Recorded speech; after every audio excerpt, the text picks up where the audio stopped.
കുഞ്ഞിക്കണ്ണ പുതിയതായിട്ട് ആരാ മേലെ താമസിക്കാൻ വന്നിരിക്കുന്നത്? കുട്ടികൾ പറഞ്ഞല്ലോ.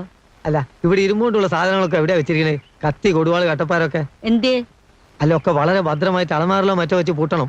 ഒന്നും മുറ്റത്തും പുറത്തും കണ്ടുപോകരുത്. തന്നെയല്ല, കുട്ടികൾ ഇനി മേലോട്ട് വിടണ്ട. താൻ എന്തൊക്കെയാ ഈ പറയുന്നത്? ഞാൻ പറയുന്ന അനുസരിക്കാനല്ലേ, സൂക്ഷിച്ചാ ദുഃഖിക്കണ്ട. തെളിയിച്ചു പറയടോ. തെളിച്ചു വരാൻ വിരോധം ഉണ്ടായിട്ടല്ല, ഞെട്ടരുത്. ഞാൻ എന്തിനാ ഞെട്ടണത്? താൻ പറയടോ. വക്കീലിന്റെ കൂടെ താമസിക്കാൻ വന്നോനെ ചില്ലറക്കാരനല്ല, ജയിലിൽ നിന്ന് ലീവ് എടുത്ത് വന്നോനാ. കൊലപ്പുള്ളി. എന്റെ അമ്മേ. എന്താ മുത്തശ്ശി, കൊലപ്പുള്ളി എന്ന് പറഞ്ഞാൽ കയ്യിൽ തോക്കുണ്ടാവോ? കൈ തോക്കും കാണും, കടാരും കാണും, പക്ഷെ ഒന്നും പുറത്തെടുക്കൂല്ലോ. ഇപ്പൊ ഇറങ്ങണ എല്ലാവരും ഇപ്പൊ ഇറങ്ങണെന്ന് ഞാൻ എന്തായാലും ഇറങ്ങാൻ തീരുമാനിച്ചിരിക്ക. വിളിക്കണത് എന്റെ വക്കീലിനെ. പപ്പനാഭൻ ദുബായി കിടന്നുണ്ടാക്കിയ കാശ് കൊണ്ട് കെട്ടി വീടാ ഇത്. കണ്ട കൊലപ്പുള്ളികൾക്ക് വാടകയ്ക്ക് കൊടുക്കാനുള്ളതല്ല.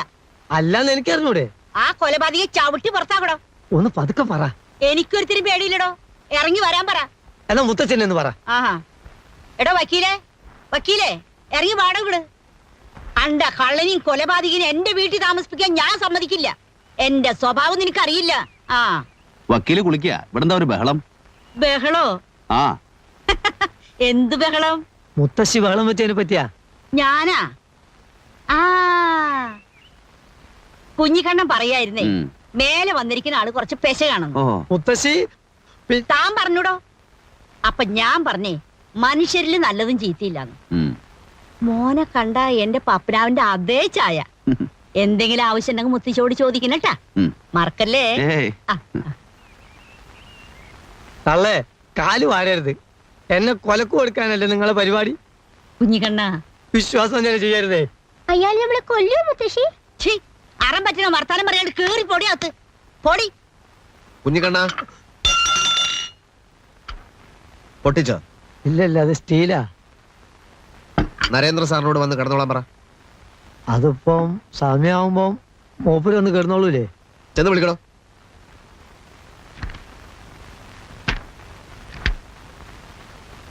വക്കീലൂടി വരാച്ചാ നമുക്ക് രണ്ടാൾക്കും ഒന്നിച്ചെന്ന് വിളിക്കായിരുന്നു.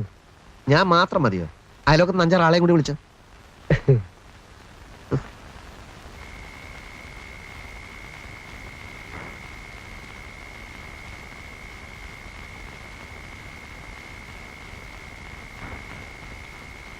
അകത്ത് വന്ന് കിടന്നോളാൻ പറഞ്ഞു.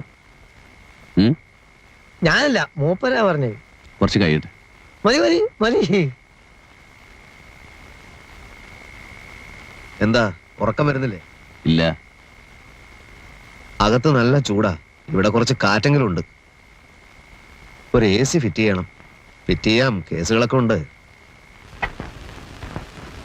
ചായ വേണ്ടെന്ന് ഞാൻ പറഞ്ഞതല്ലേ. അങ്ങനെയുള്ള ഭംഗി വാക്കുകളൊന്നും ശ്രദ്ധിക്കരുതെന്ന് നെന്മാറ വലിയ വക്കീൽ എന്നെ പഠിപ്പിച്ചിട്ടുണ്ട്. ഞാനിവിടുത്തെ വേലക്കാരനൊന്നല്ല, അങ്ങനെ തെറ്റിദ്ധരിക്കണ്ട. അടുത്ത ബന്ധുവാ. സദാനന്ദനെ നിയന്ത്രിക്കാനാ ഞാനിവിടെ നിൽക്കുന്നത്. ഏത് സദാനന്ദൻ? PS നെന്മാറ, ചെറിയ വക്കീല്. അവൻ എന്നെ ഭയങ്കര പേടിയാ. എന്നോട് ചോദിക്കാതെ ഈ പടി അടക്കൂല. ഇപ്പൊ എവിടേക്കാ പടി കടന്ന് പോയത്? ഇപ്പൊ പടി കടന്നു പോയത് സ്ഥലം ഞാൻ ചോദിച്ചില്ല. ആ കൊലപ്പുള്ളിയായിട്ടുള്ള എല്ലാ ഇടപാടും ഞാൻ നിർത്തും. കേസ് ബാധിക്കേ, ജയിക്കേ, തോക്കേ, എന്ത് വേണമെങ്കിലും ആയിക്കോട്ടെ. ഒരു കൊലപ്പുള്ളിയിൽ എങ്ങനെ കൂടെ കൊണ്ടു നടക്കാന്ന് പറഞ്ഞാൽ? അയാൾ അവാർഡ് വാങ്ങിച്ചൊരു സാഹിത്യകാരനാ. എന്താ അവാർഡ്? ഒരു കൊലപ്പുള്ളി എപ്പോഴും കൊലപ്പുള്ളി തന്നെ. അപ്പം പറഞ്ഞു മനസ്സിലായില്ലേ, പുള്ളിയുള്ള കൊല പഴുപ്പിക്കാൻ പറ്റില്ല. ഞാൻ ഈ പുള്ളി കൊല മറ്റേ കാത്തിരിക്കാൻ തുടങ്ങിയിട്ട് നേരത്രയായി. ഇരുന്നിരുന്ന് അഭിമുഖത്തിനുള്ള മൂഡ് പോയി. മൂഡ് എനിക്കും ഇല്ല. മൂടില്ലാത്ത രണ്ടുപേരും സംസാരിച്ചാൽ നല്ല മൂടായിരിക്കും. അതാണ് അതിന്റെ സയൻസ്. അല്ലേലും സംസാരിച്ചേ ഒക്കൂ. എനിക്ക് ഒരുപാട് കാര്യങ്ങൾ അറിയാനുണ്ട്. എനിക്കൊന്നും പറയാനില്ല. ഒരു വെറും ജേർണലിസ്റ്റ് ആയിട്ട് എന്നെ കാണരുത്. ഒരു ആസ്വാദകയുടെ ആകാംക്ഷ. ഇനിയും അത് അടക്കി വെക്കാൻ എന്നെ കൊണ്ട് സാധിക്കില്ല.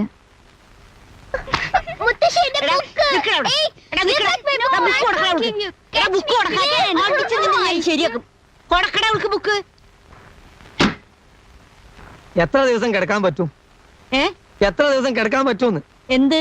സിംഹത്തിന്റെ കൂട്ടിൽ ഒരു ആട്ടുംകുട്ടിക്ക് എത്ര ദിവസം കിടക്കാൻ പറ്റുമെന്ന്. കടിക്കോ കൊല്ലോന്ന് അറിഞ്ഞൂടാ. എന്നാൽ ഏത് നിമിഷത്തിലും കടിക്കും ചെയ്യാം, കൊല്ലും ചെയ്യാം. മരിക്കാതെ മരിച്ചോണ്ടിരിക്കുകയാണ് മുത്തശ്ശി ഞാൻ. ഇതാ താക്കോൽ അവര് വന്നാ കൊടുത്തേക്ക്. കുഞ്ഞിക്കണ്ണൻ പോവുക. നീ പറയുന്നത് ഒന്നും എനിക്ക് മനസ്സിലാവുന്നില്ലല്ലോ കുഞ്ഞിക്കണ്ണ. ഞാൻ കൊലപ്പുള്ളിന്ന് വിളിച്ചത് ആ പുള്ളി കേട്ടു. അത് ഞാൻ പുള്ളിക്കൊലാനാക്കി മാറ്റാൻ ശ്രമിച്ചു. ഏറ്റില്ല. ഉച്ചക്ക് ഊണ് വിളമ്പിക്കൊണ്ടിരിക്കുമ്പോ പ്ലേറ്റിൽ നിന്ന് കണ്ണെടുത്ത് എന്നെ അടിയും കൂടി ഒരു നോട്ടം.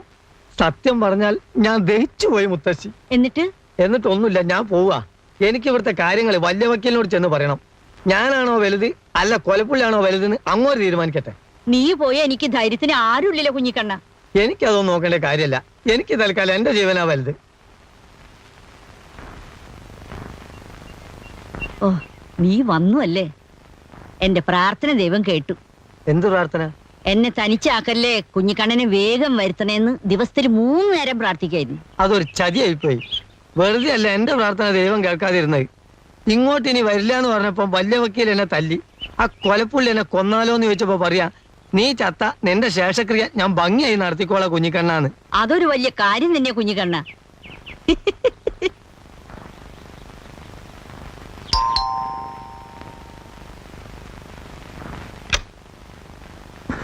ആ ഒന്നും മിണ്ടാതെയും പറയാതെ എങ്ങോട്ടാ പോയത്? ഉച്ചിപ്പുറത്ത് നാണുമ്മാന്റെ ചാത്തം. പോകുന്ന വഴിക്ക് തോണി മറിഞ്ഞു, വരുന്ന വഴിക്ക് ബസ് അപകടം. ബാക്കിയുള്ളവന്റെ തലവിധി അല്ലാണ്ട് എന്ത് പറയാൻ. വാ. വക്കീലേ, വക്കീലേ. വക്കീലിനെ ഇന്നലെ രാത്രി മുതൽ കാണാനില്ല. അയ്യോ, കാണാനില്ലെന്നോ? നിങ്ങൾ അറിയണ്ട അങ്ങേരെ എവിടെ പോവാൻ. ഞങ്ങൾ ഇന്നലെ രാത്രി ഒരുമിച്ച് പുറത്തിറങ്ങിയതാ. തിരിച്ചു വന്നപ്പോ വക്കീലിനെ കാണാനില്ല. ഈശ്വര, വക്കീലിനെ തട്ടിക്കഴിഞ്ഞു. കുടിക്കാൻ എന്തെങ്കിലും എടുക്കട്ടെ.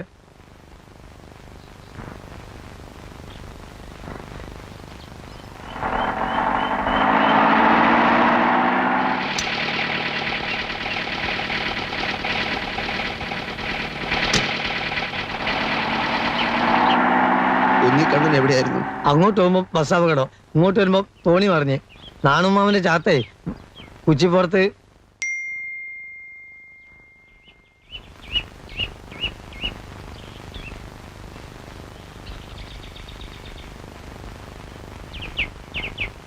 അല്ല, വക്കീൽ ഇത് എവിടെയായിരുന്നു?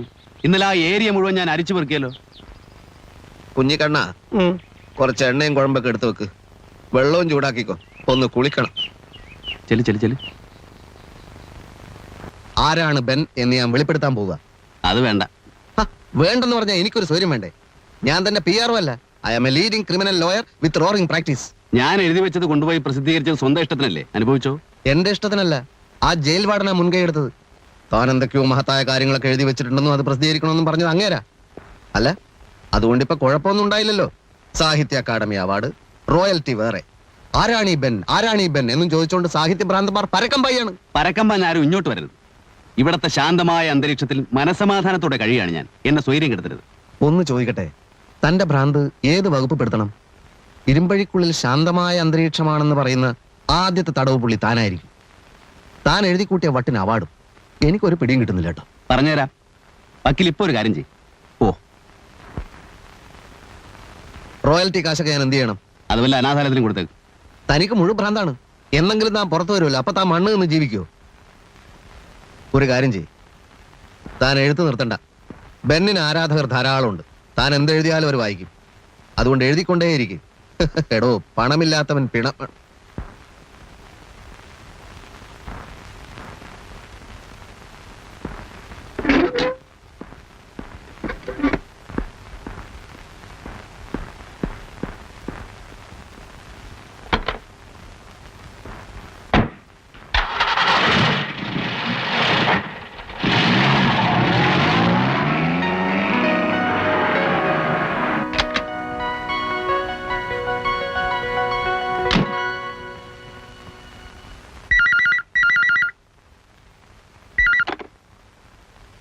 Advocate PS Nenmara here. എന്താ മാനനഷ്ടോ? ഓ